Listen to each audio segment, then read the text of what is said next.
The 6th day I found my companions, who had concluded that a snake must have bitten me. I told them we ought not to be self-conscious with one another. That power we had felt flowing in us and through us could not, in the nature of things, be acutely conscious of us as individuals. It must come rather as wind comes to the trees of a forest, or as the ocean continues to murmur in the seashell it has thrown ashore. A gulf deeper than ocean yawns between the old world and the new, and what by now I was accustomed to would startle a burgher of Madrid or Salamanca. At Seville in my youth, as I have said, I saw the heretics burning in the arms of the iron prophets. This picture was with me often. Perhaps, like me, those heretics had to pick up their notions of the invisible as they went through life, and without the assistance of book or priest. What I myself was learning came from many blinding days in an open boat, while men died beside me crying for their mothers, and from living among these simple Indians who insisted on our curing them of their ills. And so my notions of the invisible may differ from what the books say. I mention it in passing, Your Majesty. When he assailed my grandfather openly in his cathedral, calling him a coward and a fiend, did Juan de Frías follow a lesson he had learned by rote? That good bishop had a heart and a mind to which life itself could speak, and speak forcibly. Indians came, bringing 5 persons shriveled and paralyzed and very ill. Each of the 5 offered Castillo silently his bows and arrows. Castillo prayed with him. In the morning, the 5 were cured. Indians came from many places, but Castillo was always afraid his sins would interfere with his working miracles. The Indians turned to me.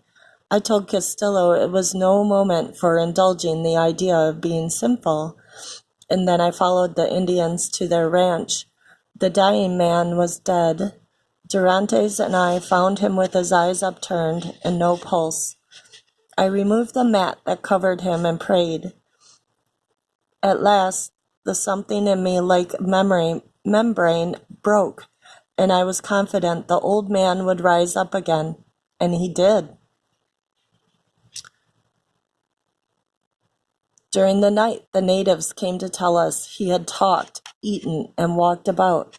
They gave us many presents, and we left them, the happiest people on earth, for they had given away their very best. Your Majesty may by now have had enough of our cures and curing excursions outside of the Holy Church, and for the sole benefit of miserable Indians, yet so profound is your courtesy, I know that you will let me reveal all that is within my heart. We found ourselves so oppressed that Dorantes and the Moor, who had little taste for it, had to become medicine men too. Boys and girls, men and women, old men and women, human bodies deformed, starved, wasted by affliction, only rarely one sound and firm. Their eyes followed us every moment. I do not forget those eyes, Your Majesty. Since I addressed you first, you have become more mysterious to me and more majestic, and this increases my sense of freedom in speaking to you. To the understanding of such days and events, this additional narrative becomes necessary, like a real figure to walk beside a ghost. Those eyes, they thrust me out of myself into a world where nothing, if done for another, seems impossible. Months went by as a dream. The nerve of vision was no longer rendered plausible, that European world of which we had been a part. That world grew fantastic, and fantastic our countrymen there. We ourselves were only too real. From lack of clothing, we had big sores and deep skin fissures on our backs and shoulders, and it hurt us to carry the hides we slept in, and it hurt us to find firewood among the cactus. My thighs and arms bled so much I stood it only by remembering, and yet whom or what did I remember? Was it a person? Was it a quality of life? Was it an emotion? Was it even a remembering? Was it not perhaps listening? Often for a time it rained gently at dusk, soothing our thighs and arms. In one such dusk we encountered squinting women in an opening. They were afraid to run away from the three pale figures and the shadowy blackamoor, for they us took to be gods, floating about in the mist and the rain. They led us to a village of 50 huts. Here we cured and cured.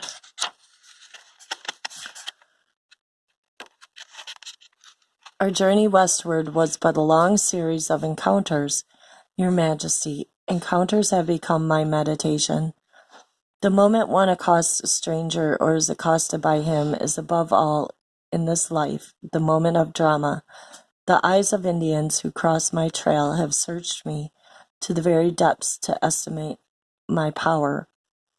It is true the world over. It is true of a Spaniard meeting another on the road between Toledo and Salamanca. Whoever we met watches us intently at the quick, strange moment of meeting to see whether we are disposed to be friendly.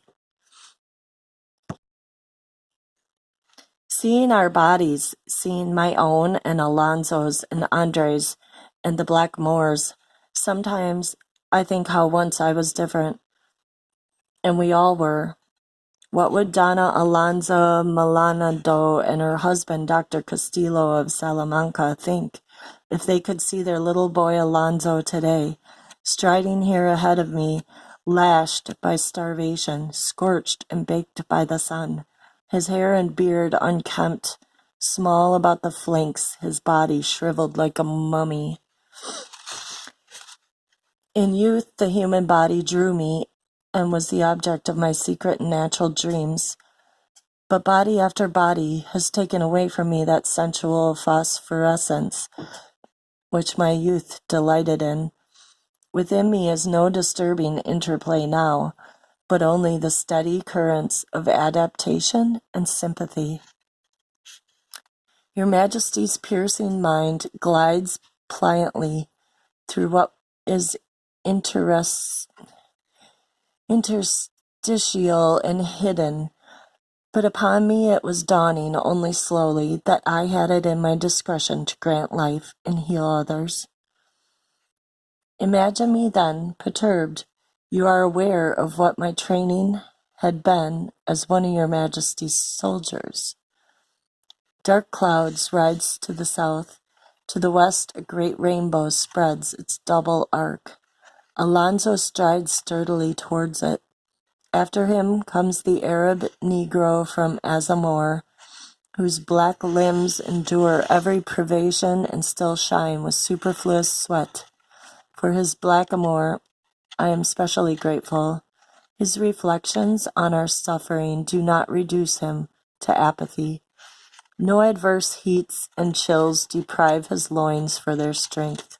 He is a sight to see, carrying a copper rattle in his hand and on his shoulder a green and orange parrot.